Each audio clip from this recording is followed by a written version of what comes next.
In today's lecture we will discuss about the next third gland, that is the thyroid gland. ठीक है, thyroid gland बहुत important होती है. आपने सुना होगा बहुत सारे लोगों को बोलते हैं ना कि इसको थायराइड की बीमारी हो गई. यूजुअली जो थायराइडिज्म है वो दो तरह का होता है, हम डिस्कस करेंगे.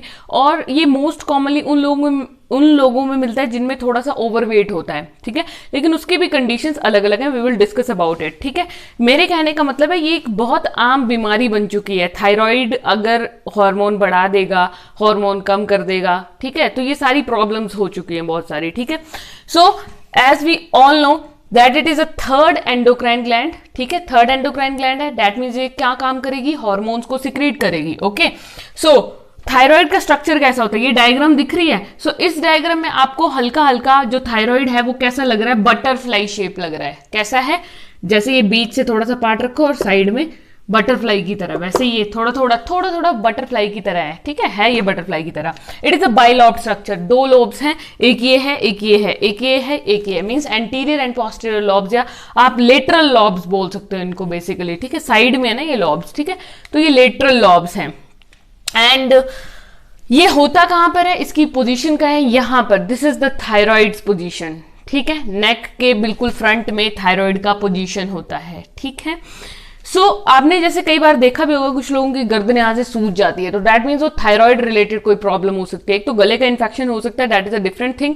बट कई बार जो है वो थायराइड से रिलेटेड होता है, दैट इज गॉइटर. हम पढ़ेंगे इन सारी चीजों के बारे में. सो अगर बात करें, बाइलॉब स्ट्रक्चर है, नेक के फ्रंट में है. और अगर बाइलॉब्ड है मीन्स दो लॉब्स है ना, दो, ये देखिए दो लॉब्स है, तो इनके बीच का ये जो कनेक्शन है, इस कनेक्शन को हम क्या नाम देंगे, दिस इज इस्थमस. ठीक है, जो दो लॉब्स को कनेक्ट कर रहा है, ये देखिए, उसको हम बोलेंगे इस्थमस. ये जो डायग्राम है ये दो अलग अलग तरीके से बनाई गई है. This is the frontal view and this is the back view. ठीक है, फ्रंट और बैक दोनों तरीके से. मींस ये सामने से कैसा दिख रहा है और ये पीछे से कैसा दिख रहा है, दैट इज ये वाला पीछे से. ठीक है, सो दो हार्मोन्स ये रिलीज करता है as it is endocrine. Endocrine means hormones release करता है. कौन कौन से, कैल्सीटोनिन एंड थायरॉक्सिन. ठीक है, बहुत इंपॉर्टेंट सिक्रीशन है इसकी थायरॉक्सिन. कैल्सीटोनिन आपके सिलेबस में नहीं है. So we will discuss about thyroxine in detail. So अगर थोड़ा सा इंट्रोडक्शन ले थायरॉक्सिन का, थायरॉक्सिन काम क्या करता है, इसका एक शब्द में अगर आपको फंक्शन बताना है, so what you will say, इसका काम होता है बेसल मेटाबॉलिज्म करना. बेसल मेटाबॉलिज्म मींस ये सेल्स की ऑक्सीडेशन करता है. ठीक है, सेल अगर ऑक्सीडेशन करेंगे मींस ऑक्सीजन को क्या करेंगे, यूज करेंगे ना सेल. ठीक है, अगर ऑक्सीजन को यूज करेंगे तो उससे क्या होगा, एनर्जी की प्रोडक्शन होगी. ठीक है, सो इसलिए ये बेसल मेटाबॉलिज्म करते हैं. तो एक बात तो समझ आ गई कि अगर थायरॉक्सिन हार्मोन या तो बढ़ा या तो कम हुआ, दो सिचुएशन हो सकती है. अगर बढ़ेगा तो क्या होगा, मेटाबॉलिज्म भी ज्यादा होगा. लेकिन अगर थायरॉक्सिन हार्मोन कम हो जाएगा तो मेटाबॉलिज्म भी कम हो जाएगा. लेकिन ये ज्यादा कम नहीं होना चाहिए, हमेशा हार्मोन्स बैलेंस में रहने चाहिए, कभी कम ज्यादा नहीं होने चाहिए, अदरवाइज बहुत सारी प्रॉब्लम्स क्रिएट होंगी बॉडी में. ओके, सो डायग्राम की अगर बात करें, सो ये बटरफ्लाई शेप है, दो लोब्स हैं, दोनों लोब्स के बीच का ये जो कनेक्शन है, this part is the isthmus. Okay, और आपको क्या दिख रहा है यहाँ पे, लैरिंक्स. लैरिंक्स ये ऊपर वाला पार्ट होता है, दिस इज लैरिंक्स. लैरिंक्स क्या होता है, वॉइस बॉक्स. ठीक है, वॉइस बॉक्स होता है लैरिंक्स, जो वॉइस की प्रोडक्शन करता है. ओके, अब यहाँ पर ही ये ट्रैकिया है. ठीक है, ये तो बाइलॉब्ड है, वो दिस इज द थायराइड, ये पूरा थायराइड है. ठीक है, ये लैरिंक्स है. लैरिंक्स एक अलग पार्ट है, थायराइड एक अलग पार्ट है, और ट्रैकिया एक अलग पार्ट है. ये इसके कनेक्शंस हैं. सिर्फ इतना सा ये जो पोर्शन है, only this is the thyroid. Okay, and next अगर इस डायग्राम में आप देखोगे, this is the back view of the thyroid. Okay, तो यहां पर आपको ये चार कुछ ग्रीन कलर के नजर आ रहे हैं. तो ये क्या होती हैं, ये जो चार नजर आ रही है ना, ये थायराइड ग्लैंड में जो है वो चार छोटी छोटी ग्लैंड्स होती हैं. और उन छोटी छोटी ग्लैंड्स को हम क्या बोलते हैं, पीछे वाली साइड में ये चार. ठीक है, इनको हम नाम देते हैं पैराथायराइड ग्लैंड्स. कितनी है ये, 4 इन नंबर. ठीक है, और ये जो दिख रहा है बैक व्यू से पीछे होती है ना oesophagus. Oesophagus is the food pipe. बोलते हैं ना, खाने के लिए एक अलग नली होती है, खाने की पाइप अलग है और पीने की पाइप अलग है, जहां से पानी, सॉरी मतलब विंड की पाइप अलग है. ठीक है, खाने पीने की पाइप ये है, और विंड जो सांस लेते हैं, हवा लेते हैं, उसकी पाइप क्या है, trachea is a wind pipe, oesophagus is a food pipe. Okay, so back view में जो आपको नजर आएगी दैट इज द ईसोफेगस, और ट्रैकिया दोनों व्यू से नजर आ रही है. ठीक है, ये ट्रैकिया है. यूजुअली ट्रैकिया जो सेंट्रली प्लेस्ड होती है, यहाँ पे ये सेंटर, ये जो खाली खाली जगह दिखती है ना आपको, यहाँ प्रेस करके देखिए, this is trachea's position. Okay, so this was just basic introduction of. हम देखें कि हाइपरथायरॉयडिज्म या हाइपोथायरॉयडिज्म क्या मतलब होता है, कि जो हॉर्मोन्स है ना, जैसे हमने थायरॉक्सिन के बारे में पढ़ा, thyroxine is very important hormone, ठीक है।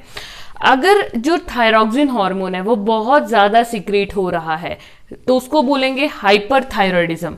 बहुत कम सिक्रीट हो रहा है दैट मीन्स हाइपोथायरॉयडिज्म, ठीक है।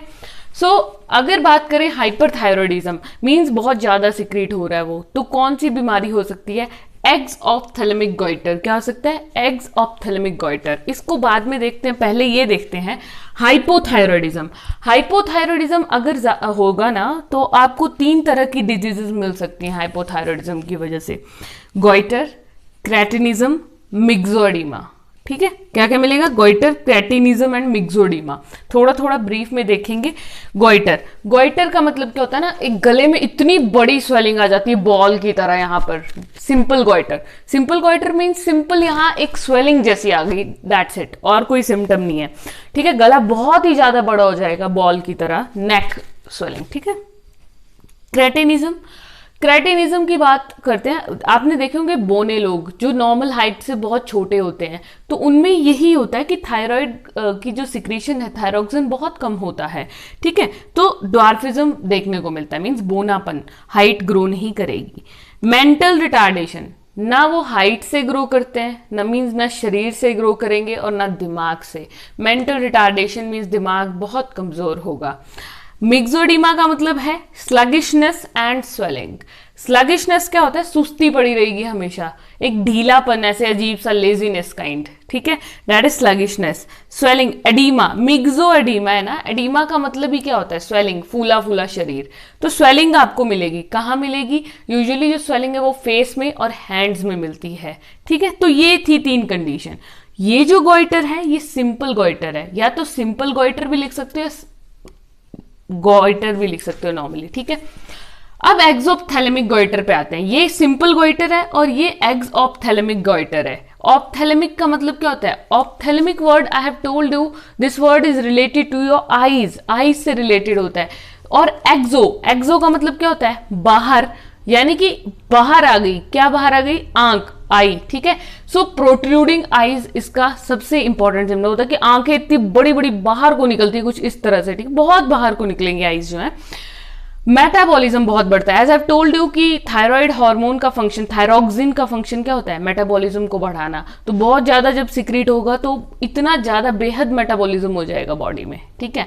और क्या होगा, रेस्टलेसनेस, मेटाबॉलिज्म ज्यादा है, पर्सन इतना हाइपर एक्टिव रहेगा, उसको पता ही नहीं है मैंने आराम कब करना है, कुछ ना कुछ करता ही रहेगा, पता ही नहीं, समझ ही नहीं आएगा मैं क्या करूं, बहुत रेस्टलेसनेस होगी। ब्रेथ शॉर्टनेस, ठीक है, शॉर्टनेस ऑफ ब्रेथ होगी, सांस नहीं आ रहा होगा उसको ढंग से।